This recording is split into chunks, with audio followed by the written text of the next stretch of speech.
सत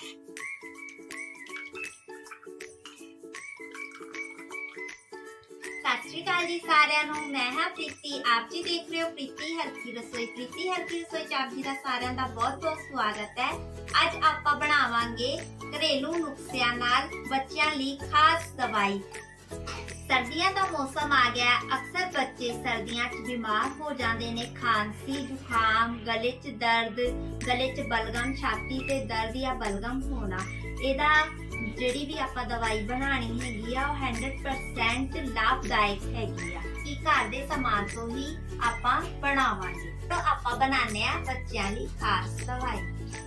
ਦਵਾਈ ਬਣਾਉਣ ਵਾਸਤੇ ਸਭ ਤੋਂ ਪਹਿਲਾਂ ਮੈਂ ਲਿੱਤੀ ਆ ਅੱਧਾ ਚਮਚ ਹਲਦੀ ਤੇ ਇੱਕ ਆ ਛੋਟਾ ਟੁਕੜਾ ਅਦਰਕ ਦਾ ਲਿੱਤਾ ਹੈ ਜਿਹਨੂੰ ਕਿ ਮੈਂ ਛਿੱਲ ਲਿਆ ਹੈਗਾ ਆ।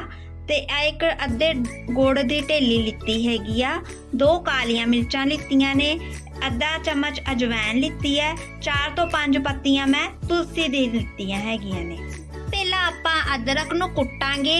ਤੁਸੀਂ ਕੱਦੂਕਸ ਕਰਕੇ ਵੀ ਕੁੱਟ ਸਕਦੇ ਹੈਗੇ ਹੋ ਤੇ ਇਸ ਤਰੀਕੇ ਨਾਲ ਵੀ ਕੁੱਟ ਸਕਦੇ ਹੋ। ਅਦਰਕ ਨੂੰ ਆਪਾਂ ਅੱਛੀ ਤਰੀਕੇ ਨਾਲ ਕੁੱਟ ਲਿਆ।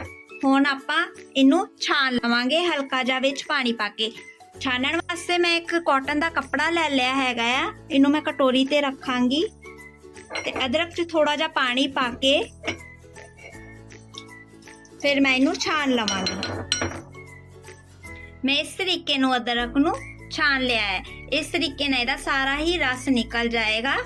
ਬਰੂਦੇ ਨੂੰ ਤੁਸੀਂ ਚਾਹ 'ਚ ਵੀ ਵਗੈਰਾ ਬਣੇਗੀ, ਉਹ 'ਚ ਵੀ ਇਹਦਾ ਯੂਜ਼ ਕਰ ਸਕਦੇ ਹੋ। ਫਿਲਹਾਲ ਆਪਾਂ ਸਾਈਡ 'ਚ ਰੱਖ ਦਿੰਨੇ ਇਹਨੂੰ। ਇਸ ਤਰੀਕੇ ਨਾਲ ਹੀ ਤਿੰਨਾਂ ਚੀਜ਼ਾਂ ਨੂੰ ਐਡ ਕਰਕੇ ਕੁੱਟਣਾ ਹੈਗਾ। ਤੁਲਸੀ ਦੇ ਪੱਤੇ, ਅਜਵਾਇਣ ਤੇ ਕਾਲੀਆਂ ਮਿਰਚਾਂ ਨੂੰ ਆਪਾਂ ਕੁੱਟ ਲਿਆ ਹੈਗਾ ਆ। ਤਿੰਨਾਂ ਚੀਜ਼ਾਂ ਦਾ ਆਪਾਂ ਪੇਸਟ ਬਣਾ ਲਿਆ ਹੈ। ਇਹਨੂੰ ਆਪਾਂ ਪਲੇਟ 'ਚ ਪਾ ਲਾਂਗੇ, ਨਿਕਾਲ ਲਵਾਂਗੇ ਪਲੇਟ 'ਚ। ਤੇ ਹੁਣ ਆਪਾਂ ਕੁੱਟਾਂਗੇ ਗੁੜ ਨੂੰ। ਗੁੜ ਨੂੰ ਵੀ ਆਪਾਂ ਕੁੱਟ ਲਿਆ ਹੈਗਾ ਆ। ਚੱਲਦੇ ਆ ਗੈਸ ਦੀ ਤਰਫ। ਗੈਸ ਨੂੰ ਕਰਾਂਗੇ ਆਪਾਂ ਔਨ। ਸਭ ਤੋਂ ਪਹਿਲਾਂ ਆਪਾਂ ਇਹਦੇ 'ਚ ਪਾਵਾਂਗੇ ਹਲਕਾ ਜਿਹਾ ਪਾਣੀ। ਪਾਣੀ ਜਦੋਂ ਸਾਡਾ ਇਸ ਤਰੀਕੇ ਨਾਲ ਹੋਣ ਲੱਗ ਜੇ ਆਪਾਂ ਇਹਦੇ 'ਚ ਪਾਵਾਂਗੇ ਗੁੜ। ਗੁੜ ਨੂੰ ਆਪਾਂ ਅੱਛੀ ਤਰ੍ਹਾਂ ਮੈਲਟ ਕਰ ਲੈਣਾ ਹੈਗਾ ਆ, ਪਿਘਲਾ ਲੈਣਾ ਹੈਗਾ ਆ।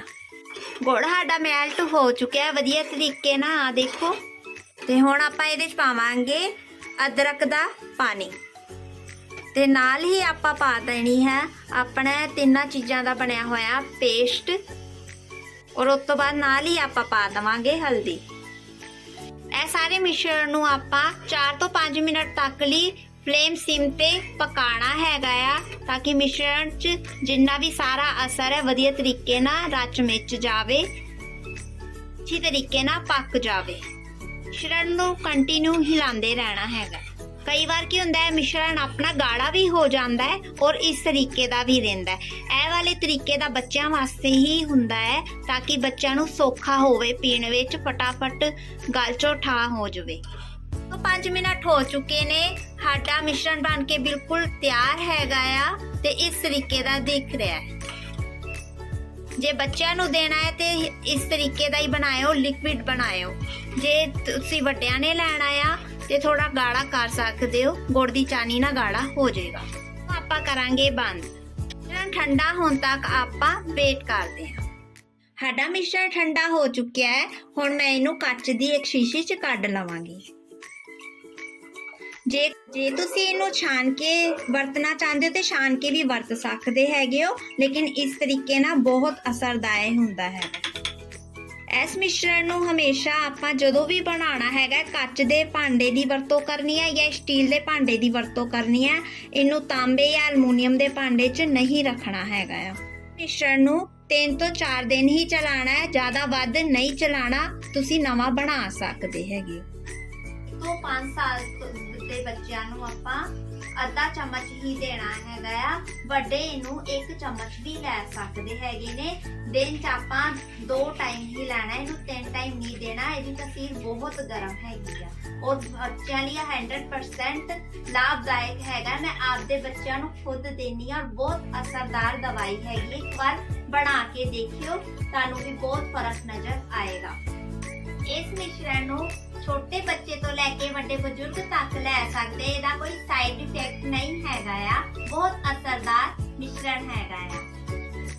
ਤੁਹਾਨੂੰ ਇਹ ਨੁਸਖਾ ਪਸੰਦ ਆਏ ਚੈਨਲ ਨੂੰ ਲਾਈਕ ਕਰਿਓ, ਸਬਸਕ੍ਰਾਈਬ ਕਰਿਓ। ਫਿਰ ਆਪ ਜੀ ਦੇ ਰੂਬਰੂ ਹੋਵਾਂਗੇ ਨਵੀਂ ਰੈਸਿਪੀ ਦੇ ਨਾਲ, ਨਵੇਂ ਨੁਸਖੇ ਦੇ ਨਾਲ। ਤਦ ਤੱਕ ਸਾਰਿਆਂ ਨੂੰ ਸਤਿ ਸ੍ਰੀ ਅਕਾਲ ਜੀ।